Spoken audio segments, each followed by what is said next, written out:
নমস্কাৰ বন্ধু বান্ধৱীসকল 10 পাছ ছাত্ৰ ছাত্ৰীসকলৰ বাবে সুখবৰ এফালে SSLC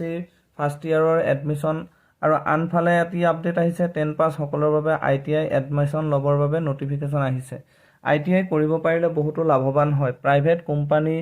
বা চৰকাৰী চাকৰি বা ডিফেন্সৰ ট্ৰেডমেন্সত এপ্লাই কৰিব পাৰিব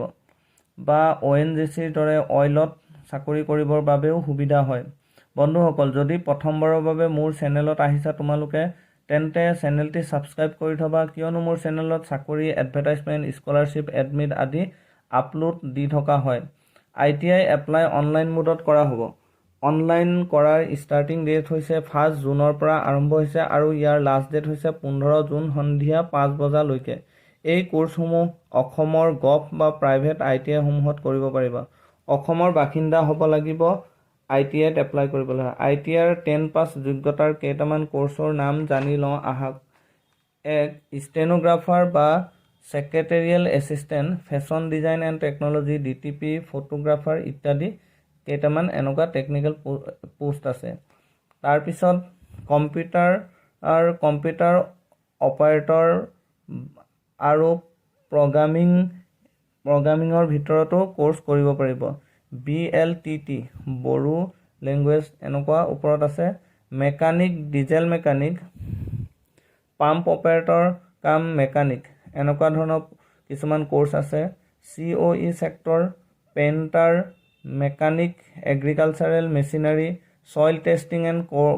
ক্ৰপ টেকনিচিয়ান ইলেক্ট্ৰিচিয়ান ফিটাৰ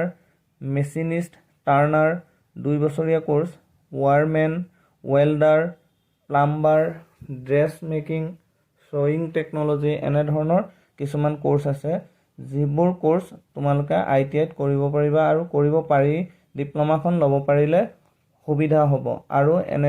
এই ডিপ্লোমা বিলাকে তোমালোকক আগলৈ চাকৰিৰ কাৰণে বহুতো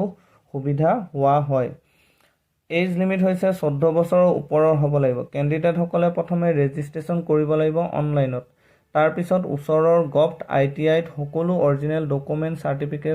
সাৰ্টিফিকেট ভেৰিফিকেশন কৰিব লাগিব ভেৰিফিকেশনৰ পিছত তেওঁলোকে নিজৰ ট্ৰেডসমূহ ডিপাৰ্টমেন্টসমূহ বাছি ল'ব লাগিব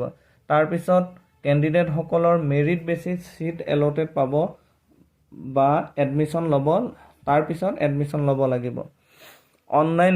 ৰেজিষ্ট্ৰেচন 1 জুনৰ পৰা 15 জুন আৰু ভেৰিফিকেশন 1 জুনৰ পৰা 16 জুনলৈকে হ'ব সিটসমূহ ৰিজাৰ্ভেশন ওয়াইজত হ'ব যেটা ST SC OBC এই সকলো ৰিজাৰ্ভেশন ওয়াইজত সিটৰ সুবিধা পাব পাৰিব ডিটেইলছ মোৰ ডেসক্ৰিপচনত দিয়া হৈছে তোমালোকে ডেসক্ৰিপচনত গৈ চাব পাৰিবা মোৰ ভিডিঅ'টি চোৱাৰ বাবে ধন্যবাদ থাকিল